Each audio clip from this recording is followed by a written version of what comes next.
एक बार मार्कंडे जी के आश्रम के पास सुरथ नाम का एक वैश्य और एक राजा दोनों आपस में मिले। तो राजा से पूछा, आप जंगल में यहाँ कैसे? कहा, मेरा राज्य छिन गया है, पर मैं वही राज सिंहासन, वही राजमहल, वही रानियां, ये हमारा चिंतन नहीं जा रहा है।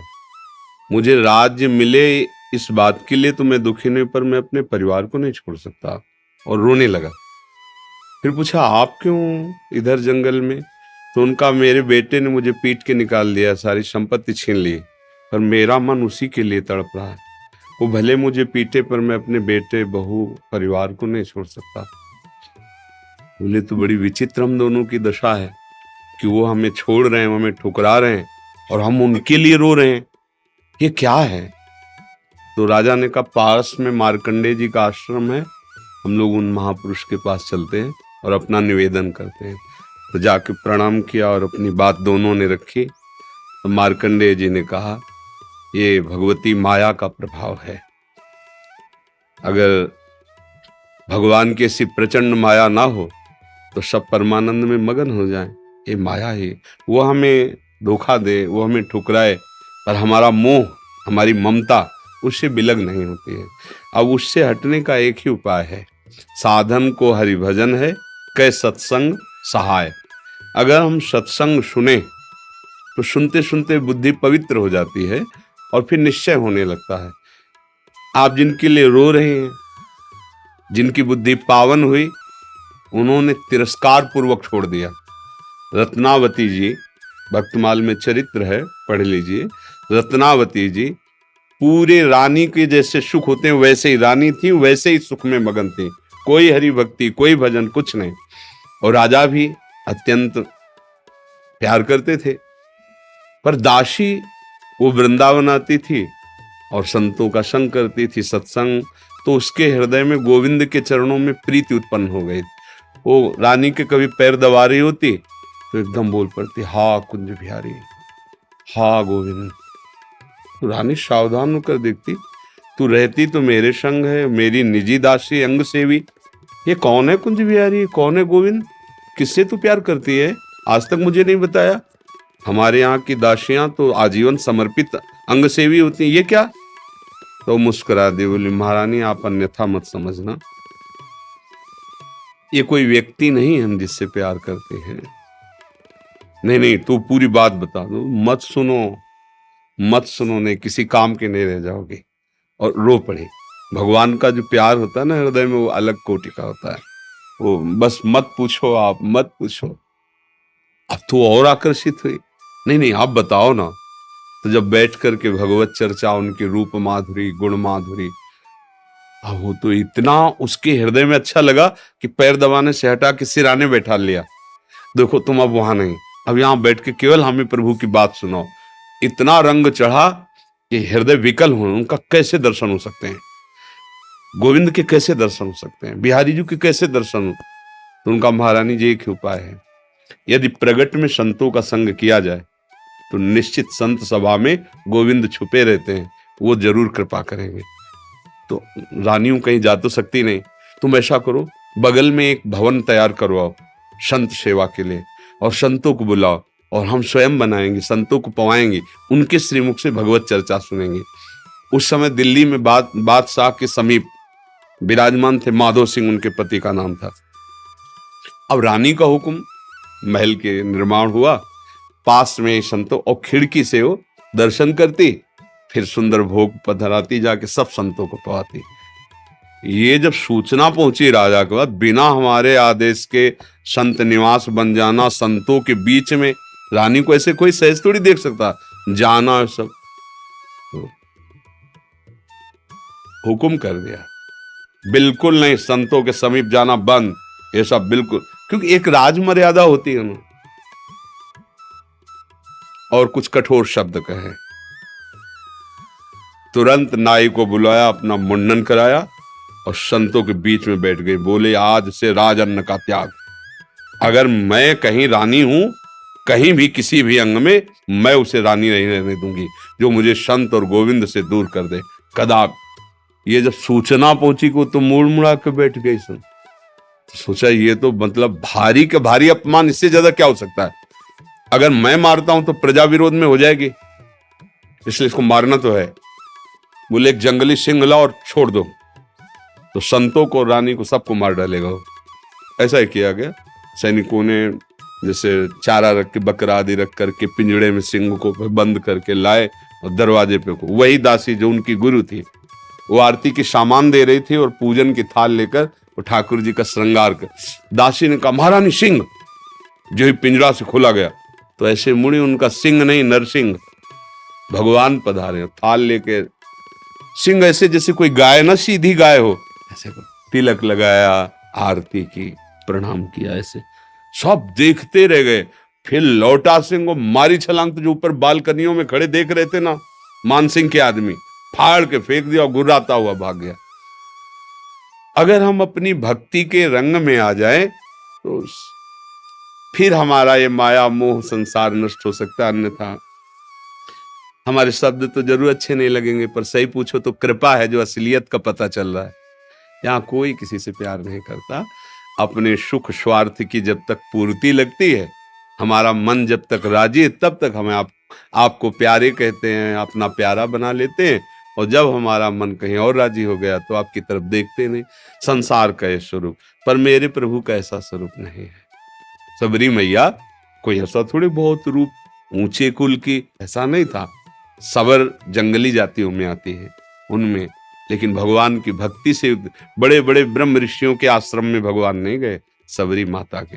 भगवान ये सब संसार यही सब देखता है, तुम्हारा रूप, तुम्हारा गुण, तुम उसके काम लायक हो कि नहीं हो। अगर स्वार्थ की पूर्ति लायक नहीं हो तो कोई भी हो, हट जाओ या वो मार डालेगा। संसार का स्वरूप है, कोई न कोई नाटक करके तुम्हें नष्ट कर देगा संसार। लेकिन हमारे भगवान कैसे भी नीच, पतित, अवगुणी, कुरूप, बिल्कुल मूर्ख कैसा भी हो, भगवान उसे अपनी गोद में ले लेते हैं।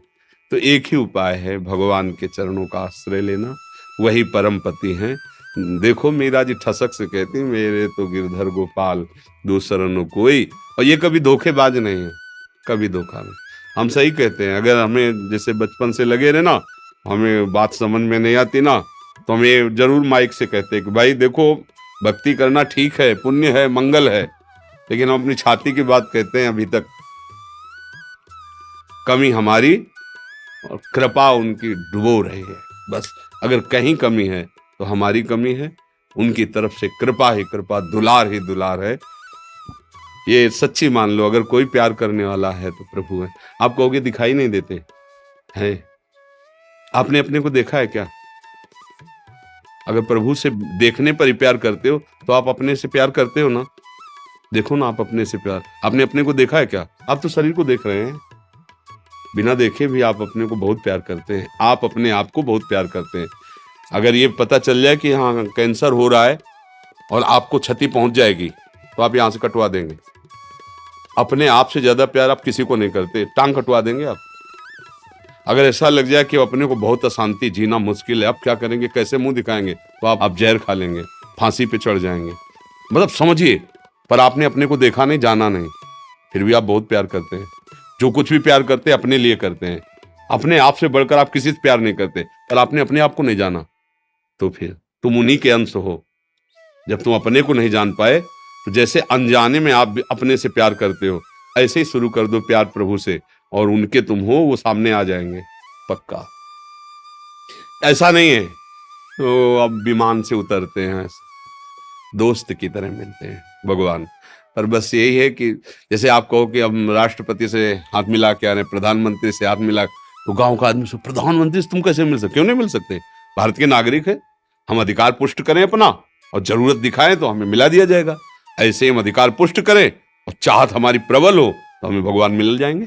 वहां तो किसी की सिफारिश की जरूरत नहीं, खुद हमारे हृदय की बात सुन रहे।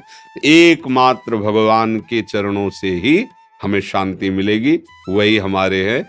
दूसरा तो सब छल हो रहा है, माया का पर्दा पहन करके हमारे साथ छल किया जा रहा है, हमारे समय को नष्ट किया जा रहा है। सत्य बात है, न हम स्त्री है न पुरुष है, हम भगवान के अंश हैं, और उनका भजन करके उन्हीं को प्राप्त हो जाए यही हमारे जीवन का लक्ष्य है। हम तो बड़ी कृपा मानते हैं जब प्रतिकूलता मिलती, कोई अपना नहीं होता ना, तब कृपा समझ में आती है कि बहुत कृपा है, नहीं तो इस मोह जाल में फंस कर पूरी जिंदगी बर्बाद हो जाती है। अब सावधान हो जाओ, अब निकल जाओ।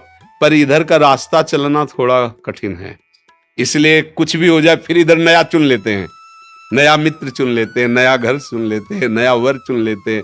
बस इधर ही वो खोज शुरू की है ना अनंत जन्मों से, वो ये नहीं समझ पा रहा कि अंदर बैठा है, कह रहा लौट आओ, हमसे मिल लो। पर हम लोग बाहरी खोज कर रहे हैं और वो अंदर ही बैठा है, घर के अंदर प्रीतम बैठा हमारा इंतजार कर रहा है, हम दरवाजे के बाहर भटक रहे हैं, उसको खोज उसी को रहे हैं। जो सुख है, जो शांति है, जो आनंद है, वो प्रभु ही है, उन्हीं के लिए हम खोज रहे हैं। पर उनको ना मानकर, ना जानकर अन्य रूप अन्य भावों में, इसीलिए हमें शांति नहीं मिल रही। मुझे लगता है नाम जप करो, सत्संग सुनो और प्रभु को अपना मानो, फिर वो जैसे जीवन निर्वाह करवाएं उनके ऊपर छोड़ दो।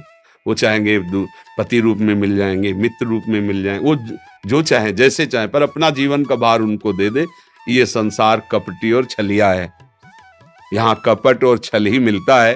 प्रेम तो कोई भगवत कृपा पात्र जनों को ही समझ में आता है, ये तो कहाँ प्रेम।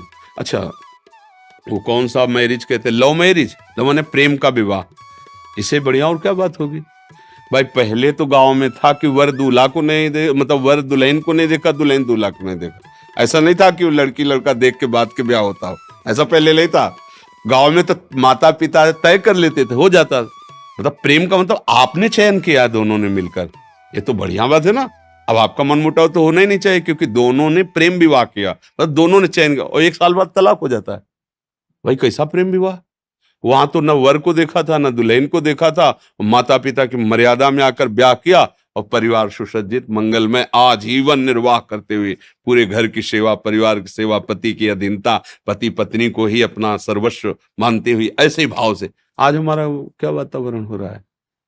क्या हमारी उन्नति हो रही, क्या उन्नति हो रही। अगर पीछे से देखा जाए तो हमारी बड़ी, और ठीक है माता पिता की पसंद थी, आपने खुद पसंद किया ना, तो अपनी पसंद का निर्वाह करते जीवन भर दोनों मिलके। ये क्या बीच में, ये क्या, ये प्रेम विवाह है।